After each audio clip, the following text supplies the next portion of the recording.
நம்முடைய கர்த்தராகிய இயேசு கிறிஸ்துவின் பரிசுத்த நாமத்துக்கு கோடி கோடி கோடி சோத்திர துதி கன மகிமைகளை ஏறெடுக்கிறேன். நீங்க எல்லாம் கர்த்தருக்குள் சந்தோஷமா இருப்பீங்க நான் விசுவாசிக்கிறேன். நம்மளை யாரும் கவனிக்கல, நமக்கு யாரும் துணையா இல்லை, நம்ம நினைவோ யாருக்கும் இல்லை அப்படின்னு நினைச்சு கவலைப்படுறீங்களா? கவலைப்படாதீங்க. அண்ட சராசரங்களை படைத்தவர் அவருடைய சிந்தனையில நம்ம நினைவா இருக்கிறாரு. அதனால நீங்க கர்த்தருக்குள் சந்தோஷமா இருங்க. அதுதான் நம்மோட பலனா இருக்கிறது. அல்லேலூயா, ஆமென். என் நினைவாயிருப்பவரே கர்த்தராம் இயேசுவே, என் நினைவாயிருப்பவரே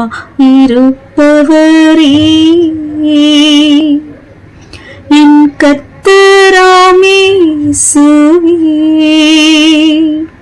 என் துணை நீரே, என்னை விடுவித்து காப்பவரே, என் நினைவாயிருப்பவரே,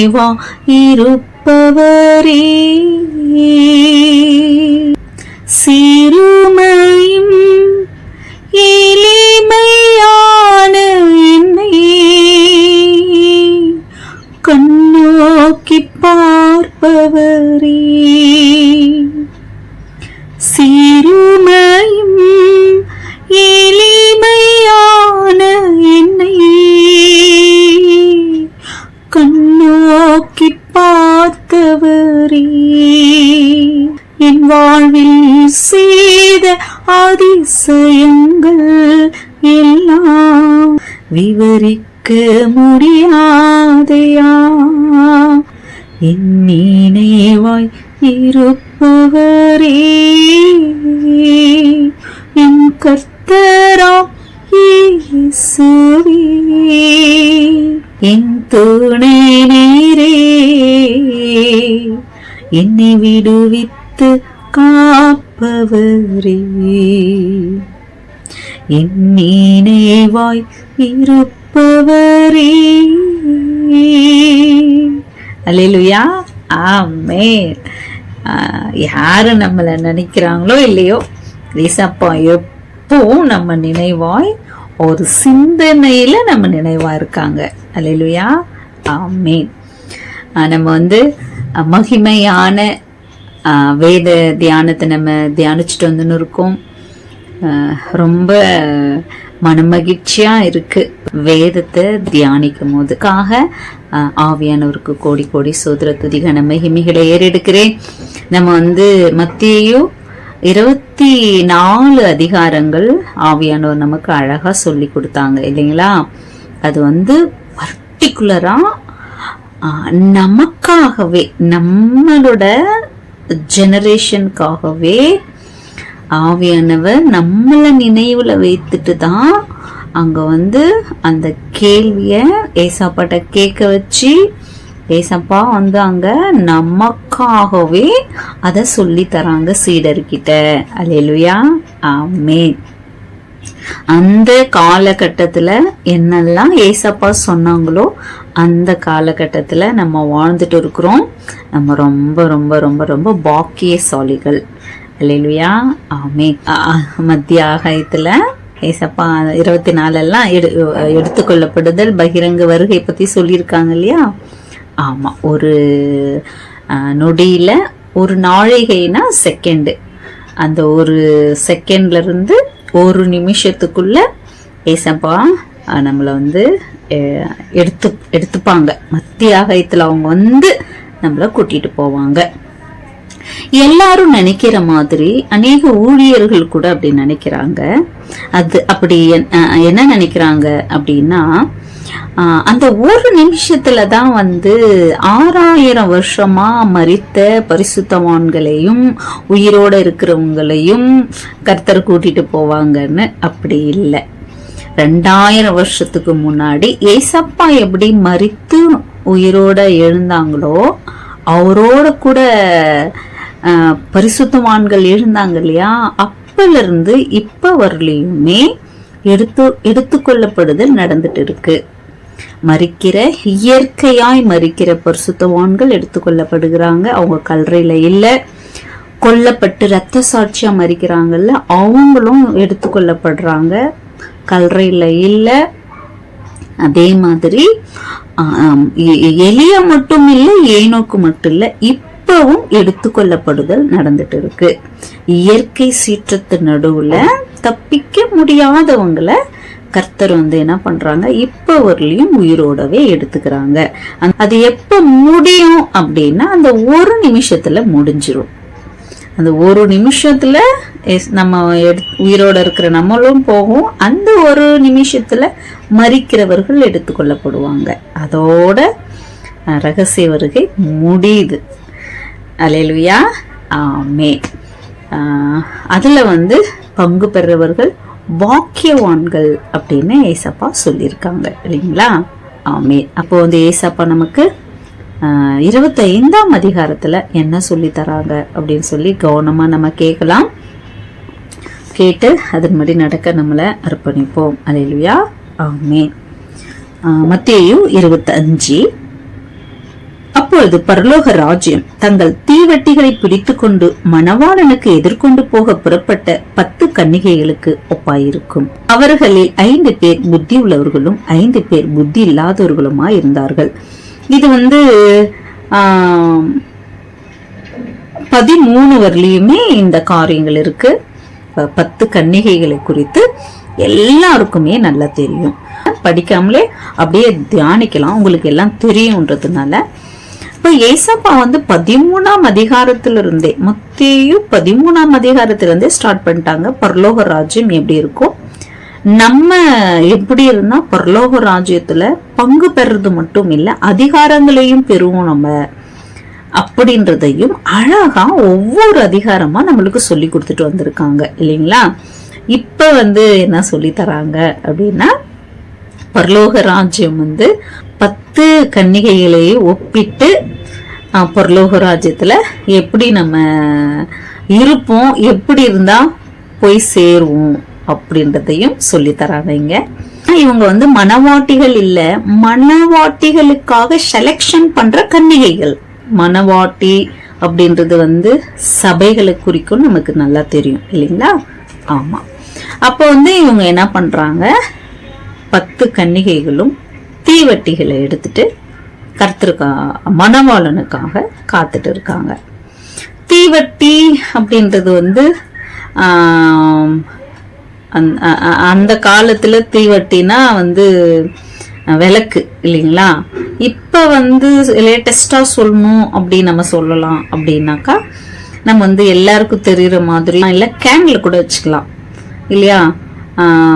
10 கன்னிகைகளை 5 புத்தி உள்ள கன்னிகைகள் 2 கேண்டில் எடுத்துக்கினாங்கன்னு வச்சுக்கலாம். ஒன்னு எரிஞ்சிட்டு இருக்குது, ஒன்னு எக்ஸ்ட்ரா எடுத்துக்கலாம், ஒன்னு எரிஞ்சு முடிச்சுட்டா கூட ஒன்னு பத்த வச்சுக்கலாம் அப்படின்னு எடுத்துன்னு போயிருக்கலாம்னு சொல்லலாம். அப்படி இல்லைன்னா போன் கையில எடுத்துட்டு போயிருக்கான், போன் எடுத்துட்டு சார்ஜர் கூட எடுத்துன்னு போய்க்கிறான்னு வச்சுக்கலாமா? வேதத்துல என்ன இருக்கு, கடைக்கு போய் என்ன வாங்கினாரு சொல்றாங்க. இப்ப நம்ம சொல்லணும்னா சொல்லுவோம், ஏன் போனு சார்ஜர் காலையே எடுத்துக்குது, நான் போட்டிருக்கேன், இப்ப உங்க வீட்டுல இருந்து எடுத்துன்னு சார்ஜர் போட்டுக்குங்க அப்படின்னு சொல்றாங்க இல்லைங்களா? அப்ப புத்தி உள்ள கன்னிகைகள் என்ன பண்றாங்க, 5 பேர் புத்தி உள்ள கன்னிகள் மணவாளன் கிட்ட போயிட்டாங்க, கதவு லாக் ஆயிடுச்சு. இல்லையா? இப்ப இருக்கிறவங்களுக்கு நல்லா புரியணுன்றதுனால அது மாதிரி நான் சொல்றேன். 10 கன்னிகையில 5 கன்னிகையை தான் மணவாட்டிய தேர்ந்தெடுக்கப்படுறாங்க மணவாளனுக்கு.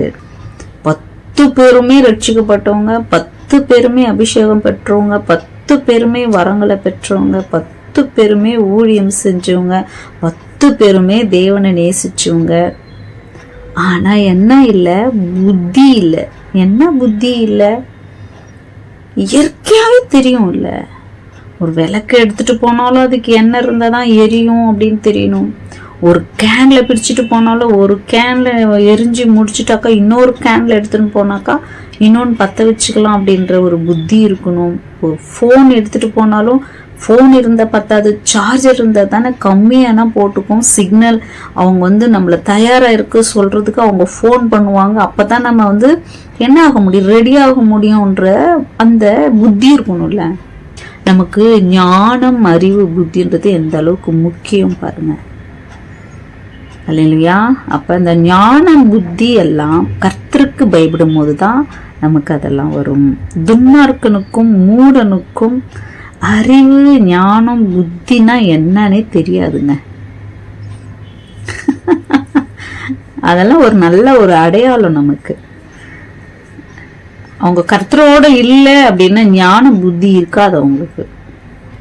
இப்ப கர்த்தர் பாருங்க, நீங்க யாருன்னே எனக்கு தெரியாது போன்ட்டாரு. எவ்வளவு பரிதாபம் பாருங்க. அப்ப எந்த அளவுக்கு ஞானம், புத்தி நமக்கு ரொம்ப ரொம்ப ரொம்ப முக்கியம் பாருங்க. எல்லாம் கை கூடி நல்லா இருக்கும் போது புத்தி இல்லாம செய்யற சில காரியங்கள் எல்லாம் டோட்டலா அதை திரும்ப ஃபர்ஸ்ட்ல இருந்து கட்டுற மாதிரி ஆயிடுற சில காரியங்களும் உண்டு. எதுக்கு? புத்தி இல்லாம இருக்கிறது. 11 பாருங்க.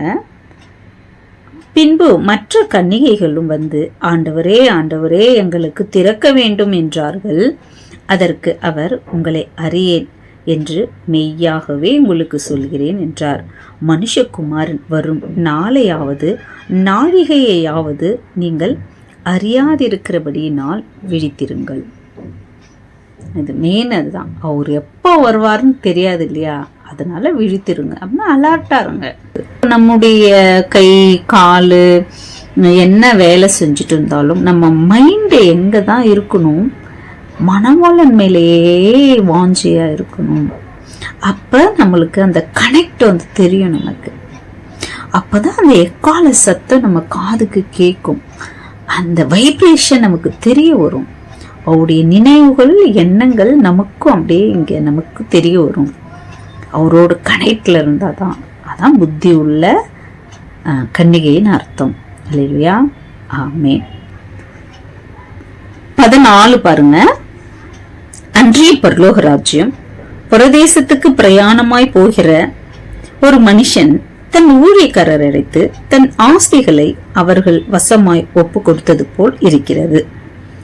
அவனுடைய திறமைக்கு தக்கதாக ஒருவனிடத்தில் 5 தாலந்தும், ஒருவனிடத்தில் 2 தாலந்தும், ஒருவனிடத்தில் 1 தாலந்துமாக கொடுத்து உடனே பிரயாணப்பட்டு போனான். 14 31 வரலையுமே இந்த சம்பவங்கள் இருக்கும். இதுவும் நீங்க நமக்கு நல்லா தெரியும். அதனால அதை கூட படிக்காம நம்ம தியானிக்கலாம். அந்த அந்த மனுஷனுக்கு தெரியுது தன்னுடைய வேலைக்காரங்களுக்கு என்னென்ன விதமான தாளந்துகளை கொடுத்தா அவன் இதை சரி பண்ணுவான் அப்படின்றது தெரிஞ்சு அவங்கவுங்க தகுதிக்கேற்ற தாளந்த கொடுத்துட்டு என்ன பண்றாரு, பிரிச்சு கொடுக்கறாரு. அவர் சொத்தை, அவர்கிட்ட இருக்கிற சொத்தை 3 பேருக்கிட்டையும் கூப்பிட்டு, இந்தா நீ என்ன பண்ணிக்கோ, ஒரு 5 லட்சம் வச்சுக்கோ, இந்தா நீ 2 லட்சம் வச்சுக்கோ, இந்தா நீ 1 லட்சம் வச்சுக்கோ, என்கிட்ட இருந்த காசு இதுதான், நான் வெளிநாட்டுக்கு போறேன், திரும்ப வர வரலையும் இது வச்சுக்குங்க அப்படின்னு கொடுத்துட்டு போறாரு இல்லைங்களா? அப்ப கொடுத்துட்டு போனா அந்த 5 லட்சம் வாங்கினவன் வியாபாரம் பண்ணி அத 10 லட்சமா மாத்தி வைக்கிறான். இந்த 2 லட்சம் வாங்கினவங்க 4 லட்சமா சம்பாதிச்சு வைக்கிறான் வியாபாரம் பண்ணி. இந்த 1 லட்சம் வாங்கினவன் என்ன பண்றான், பேக்ல போட்டு என்ன பண்றான், ஜிப்பு போட்டு வச்சிடறான் மூடி. அப்ப வெளிநாட்டுக்கு போன எஜமா வந்துட்டாரு. என்ன பண்றாரு, கணக்கு கேக்குறாரு. கணக்கு கேட்கும் போது அந்த 5 லட்சம் வாங்கினவன் 5 லட்சத்துக்கு எனக்கு 5 லட்சம் வந்துடுச்சு லாபம் அப்படின்னு உண்மையா சொல்றான் பிசினஸ் பண்ணி. அப்ப அந்த எஜமானுக்கு சந்தோஷமாயிடுச்சு. அப்ப உடனே என்ன சொல்றாரு, உண்மையும் உத்தமமான ஊழியக்காரன், நீ கொஞ்சத்துல உண்மையா இருந்த, அநேகத்துல உனக்கு அதிகாரியா வைக்கிறேன், வா உன் எஜமானுடைய பங்குல சந்தோஷப்படு. அப்ப இவர் வெளிநாட்டுக்கு போய்கிறாரு, இன்னும் எவ்வளவு சம்பாதிச்சுட்டு வந்திருப்பாரு. அதனால அந்த சந்தோஷம் எல்லாம் உனக்கு நான் கொடுக்கறேன், வா என் கூடன்னு என்ன சொல்றான் அந்த எஜமான். அப்ப இந்த 2 தாளந்தம் வாங்கணும்னு போயிட்டும் அதே மாதிரி சொல்றான். நான் கூட இந்த 2 லட்சத்தை பிசினஸ் பண்ணி எனக்கு கூட 2 லட்சம் எக்ஸ்ட்ரா வந்திருக்கு அப்படின்னு அவனும் உண்மையதான் சொல்றான். அப்ப அந்த எஜமானுக்கு ரொம்ப சந்தோஷமாச்சு. உண்மையும் உத்தமமான ஊழியக்காரனி, கொஞ்சத்துல உண்மையா இருந்த வா, நீ அநேக காரியத்துல உன்னை அதிகாரியா வைக்கிறன்னா உன்னுடைய எஜமானுடைய சந்தோஷத்துல நீ பங்கு பெறு அப்படின்னு சொல்ற. அப்ப அந்த 1 தாளந்தம் வாங்கணும் என்ன சொன்னான்றதை மட்டும் நம்ம படிக்கலாம். 24 1 தாளந்தை வாங்கினவன் ஆண்டவனே, நீர் விதைக்காத இடத்தில் அறுக்கிறவரும் தெளிக்காத இடத்தில் சேர்க்கிறவருமான கடினமுள்ள மனுஷன் என்று அறிவேன். ஆகையால் நான் பயந்து போய் உமது தாளந்தை நிலத்தில் புதைத்து வைத்தேன். இதோ உம்முடைய தாளந்தை வாங்கிக் கொள்ளும் என்றான். அவனுடைய எஜமான் பிரதியுத்தரமாக, பொல்லாதவனும் சோம்பலுமான ஊழியக்காரனே, நான் விதைக்காத இடத்தில் அறுக்கிறவன் என்றும் தெளிக்காத இடத்தில் சேர்க்கிறவன் என்றும் அறிந்திருக்கிறாயே. அப்படியானால் நீ என் பணத்தை காசுக்காரர் வசத்தில் போட்டு வைக்க வேண்டியதா இருந்தது. அப்போது நான் என்னுடையதை வட்டியோட வாங்கிக் கொள்வேனே என்று சொல்லி அவனிடத்தில் இருக்கிற தாளந்தை எடுத்து 10 தாளந்து உள்ளவனுக்கு கொடுங்கள். உள்ளவன் எவனோ அவனுக்கு கொடுக்கப்படும், பரிபூரணமும் அடைவான். இல்லாதவனிடத்திலிருந்து உள்ளதும் எடுத்துக் கொள்ளப்படும் என்றார். அவன் பாருங்க எப்படி சொல்றான். 1 லட்சத்தை நம்ம பிசினஸ் பண்ணி அது லாஸ் ஆயிடுச்சுனாக்கா எஜமான் கேட்டா என்ன பண்றது? நம்ம பாருங்க, நமக்கு ஏன் வம்பு? அவர் கொடுத்த காசை வச்சு அப்படியே கொடுத்துடலாம். ஏன்னா ரொம்ப கடினமான மனுஷன், ரொம்ப கராரான மனுஷன்.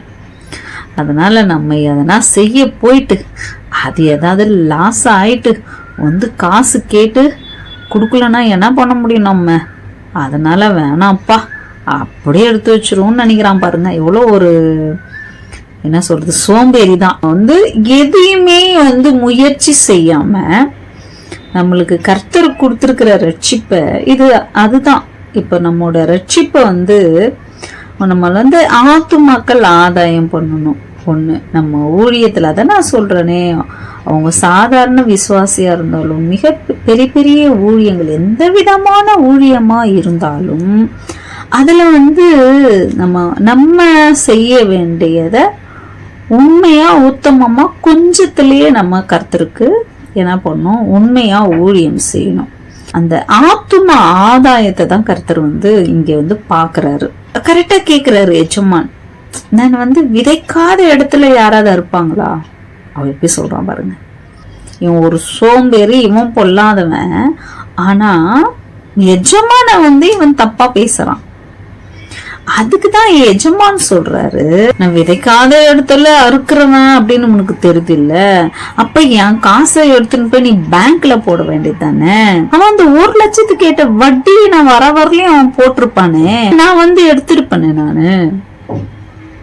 அப்ப நீ பேங்க்லயும் போடாம நீயும் அதை எடுத்து யூஸ் பண்ணாம நீ எடுத்து என்ன பண்ணி வச்சிருக்கிற, சூட்கேஸ்ல ஜிப்பு போட்டு வச்சிருக்கிற.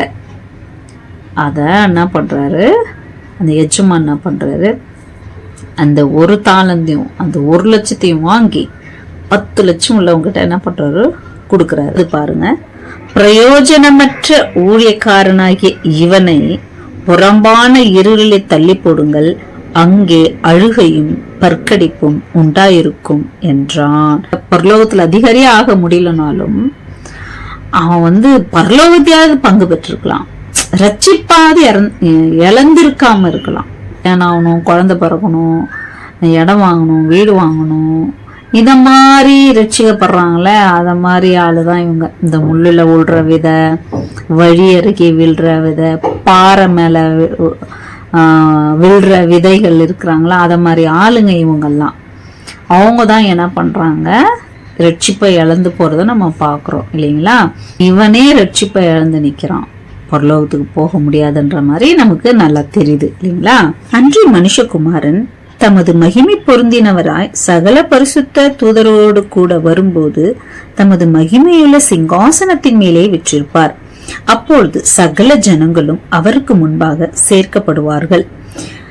மேய்ப்பனானவன் செம்மறி ஆடுகளையும் வெள்ளாடுகளையும் வெவ்வேறாக பிரிக்கிறது போல அவர்களை அவர் பிரித்து செம்மறி ஆடுகளை தமது வலது பக்கத்திலும் வெள்ளாடுகளை தமது இடது பக்கத்திலும் நிறுத்துவார்.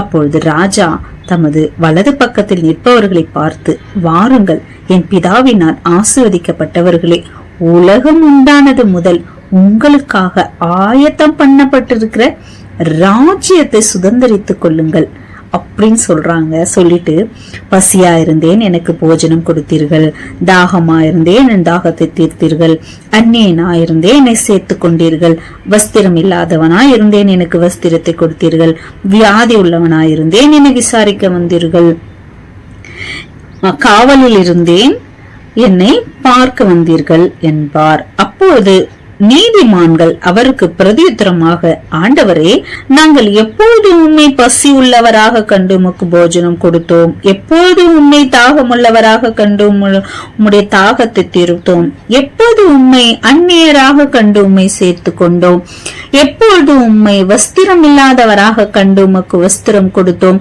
எப்பொழுது உம்மை வியாதி உள்ளவராகவும் காவலில் இருக்கிறவராகவும் கண்டு உம்மிடத்திலே வந்தோம் என்பார்கள்.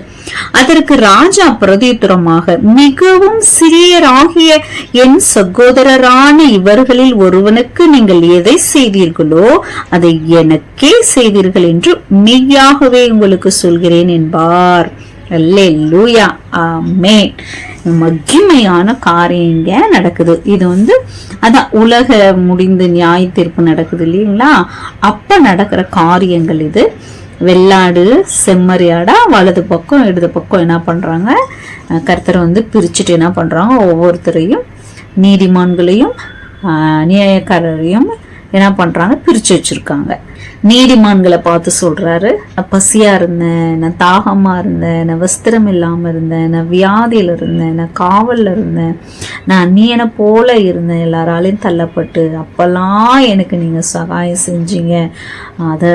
அதனால நீங்க என் பிதா உங்களுக்காக உலகம் உண்டானது முதல் ஆயத்தம் பண்ணப்பட்டிருக்கிற மகிமையின் ராஜ்யத்துல பிரவேசிங்கன்னு சொல்றாங்க. இப்ப நீதிமான்கள் சொல்றாங்க, இதெல்லாம் எப்ப செஞ்சேன்? உலகத்தை நியாயம் தீர்க்கிற ராஜாதி ராஜாவா கர்த்தாதி கர்த்தாவாய் தேவாதி தேவனாய் உட்கார்ந்து நியாயம் செஞ்சுட்டு இருக்காரு. அவருக்கு போய் எப்ப நம்ம இதெல்லாம் செஞ்சோம்ட்டு அவங்களுக்கு ஆச்சரியமா இருக்கு.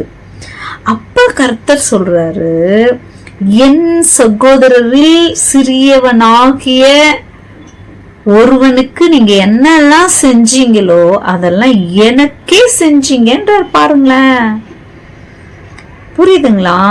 அப்ப நாம் இங்க ரட்சிப்பு குறித்தோ பாவத்தை குறித்தோ நீதியை குறித்தோ எந்த ஒரு காரியத்தை குறித்தோ இங்க தேவன் பேசல.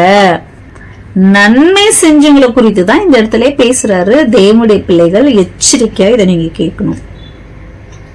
புரியுதுங்களா? நான் பொய் சொல்ல, திருள, பாவம் செய்யல, விக்கிரக ஆராதனை செய்யல, அதனால நான் போயிடுவேன். நான் யாருக்கும் எந்த தீங்கும் செய்யல, அதனால நான் பரலோகம் போயிடுவேன். ஆனா எல்லாத்தையும் எனக்கும் என் பிள்ளைக்கும் என் குடும்பத்துக்கும் என் தலைமுறைக்குமே நான் சேர்த்து வச்சேன். அப்படி வாழ்ற பரிசுத்தவான்கள் பரலோகம் போக முடியாதுன்ற எச்சரிக்கையான காரியங்களை தேவன் நமக்கு இங்க சொல்லி தராங்க. பயமா இருக்குது படிக்கும் போது.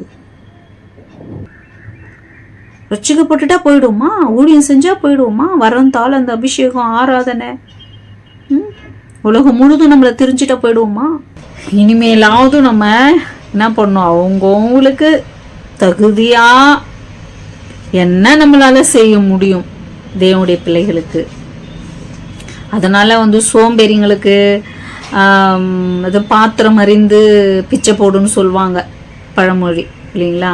அதனால நம்ம சோம்பேறிங்களுக்கு நம்மளுக்கு ஆள் பார்க்கும் போதே தெரியும் யாருக்கு செய்யலாம் யாருக்கு செய்யக்கூடாதுன்ற அந்த ஞானம் எல்லாம் என்ன நம்மளுக்கு கண்டிப்பா தெரியும் இல்லைங்களா? அவங்க தகுதிக்கேற்ற ஹெல்ப்பை வந்து செய்யணும் அப்படின்னு நம்ம அங்கே கர்த்தர் நமக்கு சொல்லி தராங்க. 41 பாருங்க. அப்பொழுது இடது பக்கத்தில் நிற்பவர்களை பார்த்து அவர் சபிக்கப்பட்டவர்களை என்னை விட்டு பிசாசுக்காகவும் அவன் தூதர்களுக்காகவும் ஆயத்தம் பண்ணப்பட்டிருக்கிற நித்திய அக்கினிலே போங்கள். பசியாயிருந்தேன், நீங்கள் எனக்கு போஜனம் கொடுக்கவில்லை. தாகமாயிருந்தேன், நீ என் தாகத்தை தீர்க்கவில்லை. அநேனாயிருந்தேன், நீங்கள் என்னை சேர்த்து கொள்ளவில்லை. வஸ்திரம் இல்லாதிருந்தேன், நீங்கள் எனக்கு வஸ்திரம் கொடுக்கவில்லை. வியாதி உள்ளவனாயும் காவலில் அடைப்பட்டவனாயும் இருந்தேன், நீங்கள் என்னை விசாரிக்க வரவில்லை என்பார். அப்பொழுது அவர்களும் அவருக்கு பிரதியுத்தரமாக, ஆண்டவரே, உம்மை பசி உள்ளவராகவும் தாகமுள்ளவராகவும் அந்நியராகவும் வஸ்திரம் இல்லாதவராகவும் வியாதிப்பட்டவராகவும் காவலில் அடைக்கப்பட்டவராகவும் நாங்கள் எப்பொழுது கண்டு உமக்கு உதவி செய்யாமல் இருந்தோம் என்பார்கள். அப்பொழுது அவர் அவர்களுக்கு பிரதியுத்தரமாக, மிகவும் சிறியவர்களாகிய இவர்களில் ஒருவனுக்கு நீங்கள் எதை செய்யாமல் இருந்தீர்களோ அதை எனக்கே செய்யாதிருந்தீர்கள் என்று மெய்யாகவே உங்களுக்கு சொல்கிறேன் என்பார். அந்தபடி இவர்கள் நித்திய ஆக்கினியை அடையவும் நீதிமான்களோ நித்திய ஜீவனை அடையவும் போவார்கள் என்றார். இதுல ஒரு பரிதாபம் என்னன்னா, அந்த வேதத்தை முழுதும் வாசிக்கும் போது வெளிப்படுத்தல முடிக்கும் போது வியந்து பார்த்தது வேதத்துல நான் என்ன அப்படின்னா, ரட்சிக்கப்படாதவங்க கூட அக்னி கடல தேவன் போடலங்க. வியந்து போனா ரட்சிக்கப்பட்டவங்க அக்னி கடல்ல தூக்கி போடுறார் தேவன். வியப்பா இருந்தது எனக்கு. அதை படிச்சுட்டு பயமாயிடுச்சு. நம்மளும் சந்தோஷமா திருப்தியா இருப்போம். மற்றவங்களுக்கும் நம்ம கிட்ட இருக்கிறத பகிர்ந்து கொடுக்கலாம். அல்லேலூயா, ஆமேன். நம்ம எவ்வளவோ சேர்த்து வச்சாலும் போகும்போது எதையும் கொண்டு போறதில்ல. நம்ம எவ்வளோ நன்மை செய்யறோமோ, எவ்வளோ ஆத்துமாக்களை ஆதாயப்படுத்துறோமோ, அதுதான் கர்த்தருக்கு முன்னாடி நம்ம பங்கா வந்து இருக்க போகுது. அல்லேலூயா, ஆமேன். நம்ம மற்றவங்களுக்கு நன்மை செய்வோம், கர்த்தருக்கு ஆயத்தமாய் காத்திருப்போம், மற்றவங்களையும் ஆயத்தப்படுத்துவோம். அல்லேலூயா, ஆமென். நம்முடைய கர்த்தராகிய இயேசு கிறிஸ்துவின் கிருபை, தேவனுடைய அன்பு, பரிசுத்த ஆவியானவரின் ஐக்கியம், சந்தோஷம், சமாதானம் நம்மோட தேவனுடைய பிள்ளைகளோட ஏசப்பா வரவர்களையும் இருப்பதாக. ஆமென்.